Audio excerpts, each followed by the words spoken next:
Dalam sunyi yang dalam, ketika dunia menutup pintu dan suara manusia tak lagi terdengar, ada satu bahasa yang tetap berbicara, bahasa Tuhan. Ia tidak menggunakan kata, ia memakai kejadian, ia memakai kehilangan, ia memakai diam, dan hanya hati yang disucikan oleh kesabaran dan pikiran yang ditempa oleh perenungan, yang mampu membaca isyaratnya.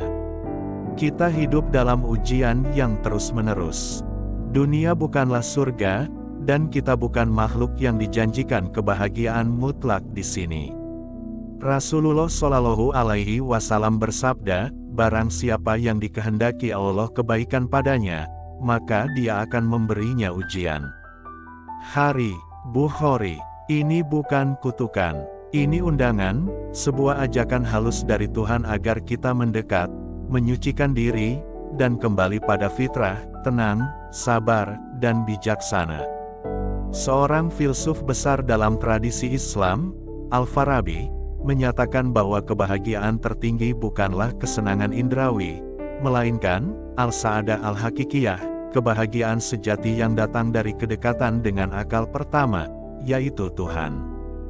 Dan untuk mendekat, kita harus memurnikan jiwa dari emosi-emosi yang mengaburkan cahaya. Marah, takut, cemburu, dan keputusasaan, semua itu adalah kabut. Ia menutupi sinyal ilahi yang dikirimkan ke dalam hidup kita. Kita tak bisa membaca isyarat Tuhan dengan hati yang kacau. Maka para arif menyarankan, kendalikan dirimu. Bukan untuk menahan segalanya, tapi agar kau bisa melihat segalanya dengan jernih. Ibnu Sina berkata, jiwa yang murni akan menangkap kebenaran sebagaimana mata yang sehat menangkap cahaya. Maka pengendalian diri bukanlah bentuk penindasan terhadap emosi, tetapi disiplin batin untuk menyaring mana yang fana dan mana yang hakiki. Dan inilah letak kemiripan kita dengan para Stoik, kita tidak mencari kenikmatan, kita mencari kebeningan. Kita tidak ingin dunia tunduk pada kita ingin tunduk pada aturan langit. Stoicisme dalam lensa Islam bukanlah sikap dingin tanpa rasa, melainkan keikhlasan yang mengakar. Perhatikanlah saat engkau kehilangan sesuatu. Itu bukan akhir, itu bisa jadi tanda. Boleh jadi kamu membenci sesuatu, padahal ia amat baik bagimu.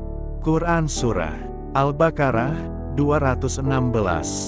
Kehilangan adalah isyarat, rasa sakit adalah bahasa, dan Tuhan sedang berbicara, tapi apakah kita mendengar, ataukah kita terlalu sibuk dengan keluh dan amarah? Al-Ghazali menulis dalam Ihya Ulumuddin, ketika musibah menimpamu, jangan melihatnya sebagai kutukan. Lihatlah ia sebagai cermin untuk melihat siapa dirimu sebenarnya. Cermin yang tajam tidak menyenangkan, tapi ia jujur. Dan kadang kejujuran menyakitkan, tapi dari situ kita tumbuh. Kita semua lelah, tapi kelelahan ini pun adalah pesan. Sebuah isyarat bahwa kita telah terlalu menggantungkan harap pada dunia yang tak pernah tetap. Maka, tarik napas, tenang, jangan buru-buru menolak kenyataan. Pelajari ia, rasakan, dengarkan, karena mungkin, lewat rasa sakit itu, Tuhan sedang mengetuk jiwa kita yang tertidur. Hati yang tenang adalah hati yang telah banyak mendengar pesan Tuhan lewat kejadian-kejadian, kata seorang arif. Dan hanya hati yang tidak reaktif yang mampu menangkapnya.